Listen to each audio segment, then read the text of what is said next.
All right, let's pull back the curtain on the legal world. Forget what you see on TV for a second. We're not talking about the flashy courtroom drama. Nope. Today, we're digging into what really makes a law firm work, its hidden blueprint. Let's dive in. So, have you ever really thought about it? What makes a law firm, well, tick? It's easy to think it's all about brilliant lawyers winning huge cases, right? But the real story, the secret sauce, is in the design. It's the structure, the management style that can literally make or break a firm. So, here's what we're going to cover. First, we'll break down the 4 essential building blocks of any firm. Then we're going to take a journey, starting with a solo lawyer and scaling all the way up to those global mega firms. We'll look at how they're run, check out some legal careers you might not have thought of, and then we'll take a little peek into the future of law. Okay, first things first. Let's get down to the absolute fundamentals. You can think of these as the 4 core strands of DNA for any legal practice. These are the things that define how a law office looks, feels, and operates, whether it's a tiny one-person shop or a global giant. So what are these 4 strands of DNA? It's actually pretty straightforward. Number 1, size. How many lawyers are on the team? Number 2, specialty. What kind of law are they actually practicing? 3, management style. Who's in charge and how do they run the show? And finally, number 4, the form of organization. Basically, what's its legal business structure? Get these 4 things right and you've got the blueprint for everything. All right, let's put this framework to the test.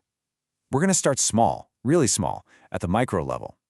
We'll begin with the most common type of legal practice out there, the absolute foundation. And you might be surprised to hear, this is actually where most lawyers in the US get their start. And that brings us to the sole proprietorship. This is the ultimate one-person show. You've got one attorney who owns the whole firm. And yeah, they get to keep all the profits, which sounds great, but they also have to carry every single ounce of the risk, all the liability, all the responsibility. It all comes down to them. But you know what happens when that solo lawyer decides, hey, I need to grow, let's team up. A partnership can seem like the perfect next step. But, and this is a big but, it comes with a massive risk if you don't watch your back. Let me show you exactly what I'm talking about. Okay, so this right here, this is a legal concept that should honestly give you chills. It's called joint liability. And what it means is, if your partner messes up, and I mean really messes up, like commits billing fraud or gets slapped with a huge malpractice suit, guess what? You are on the hook for it. All of it. We're talking your house, your car, your kids' college fund. It could all be on the line, simply because the law looks at the partnership as a single entity. So, how in the world do firms avoid that absolute nightmare scenario? Well, it all boils down to having rock-solid internal controls. This means things like super strict billing oversight, bringing in independent auditors on a regular basis, and just building a culture where everyone is watching out for everyone else. You know that old saying, trust but verify? That's a partnership in a nutshell. Okay, so once a firm gets that foundation right, they start to grow, and for some, they just keep growing. So now let's zoom out. We're leaving the small local office behind and heading into the stratosphere. Welcome to the world of big law. And the sense of scale here is, well, it's just staggering. Look at this. A small firm might have, maybe up to 50 lawyers? A large firm? We're talking hundreds. But then you get to the mega firms. And that, my friends, is a whole other ballgame. But here's a really interesting wrinkle. The word small is totally relative. Think about it. A firm with 20 attorneys in a massive city like New York or LA, that's a small firm. But take that same 20-attorney firm and drop it in a rural town, suddenly it's a legal giant. It really all depends on the population of the area you're in. Just look at that number. Over 1,000. That says it all, doesn't it? A mega firm isn't just a big law office. It's a global corporation.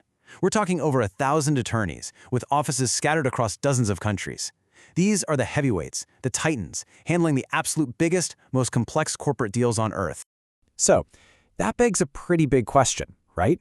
How on earth do you manage an organization that could be just one person or could be thousands of people spread all over the globe? Well, that leads us perfectly into our next building block, management style. Let's talk about who runs the show and how they do. Right, so in the legal world, it basically boils down to 5 main ways to structure power. You've got your autocratic style, where one person calls all the shots. Then there's democratic, where everyone gets a say. You have the managing partner model, a committee approach, or, as you see a lot, some kind of combination of all of these. The autocratic style is pretty much exactly what it sounds like. One person is the boss. They make all the big decisions. And you can see why this is so common in small firms, right? It's fast, it's decisive, but man, is it a double-edged sword? With a great leader, it's fantastic. With a bad one, it can be an absolute disaster. But if you look across the board, the most common model you're going to find by far is the managing partner. So this is typically a really senior partner who basically steps up to run the business side of the firm, often while they're still practicing law. It's a pretty powerful setup because you get leadership from someone who is still right there in the trenches doing the work. Now, as firms get bigger and bigger, they usually face a fork in the road. They have to choose one of two paths. Do they go centralized? That's kind of like a top-down command and control structure, with all the big decisions coming from one main headquarters. Or do they go decentralized? This is where you give a lot more power and freedom to the different offices or departments, letting them basically run their own little ships.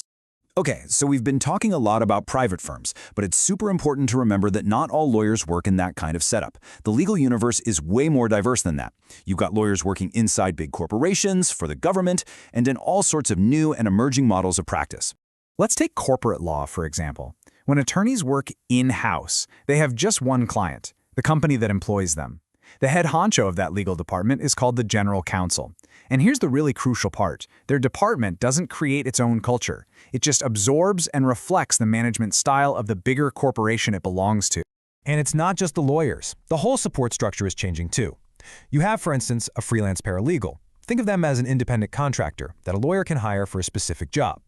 But then you have an independent paralegal. Now, they work directly with the public, helping people prepare legal documents. The key difference? They are absolutely, under no circumstances, allowed to give legal advice. All right, let's wrap this up by looking toward the horizon.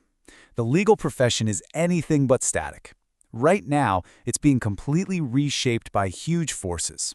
Things like technology, globalization, and brand new business models that are really challenging what it even means to be a law firm anymore. And one of the biggest trends we're seeing is something called a multidisciplinary practice, or MDP. This is a game changer. It's where a firm doesn't just have lawyers. They also bring in accountants, consultants, financial advisors, all under one roof, to offer clients a true one-stop shop. As you can imagine, this is really starting to blur the lines between what's law and what's business. And that brings us full circle, right back to our blueprint. As the worlds of law, tech, and finance all start to merge and intertwine, the actual role of a lawyer is being completely redrawn. So it leaves us with a really big question for the future. What does it even mean to be a legal expert when the problems you're hired to solve aren't just legal problems anymore? The answer to that, well, that's going to shape the entire future of this profession.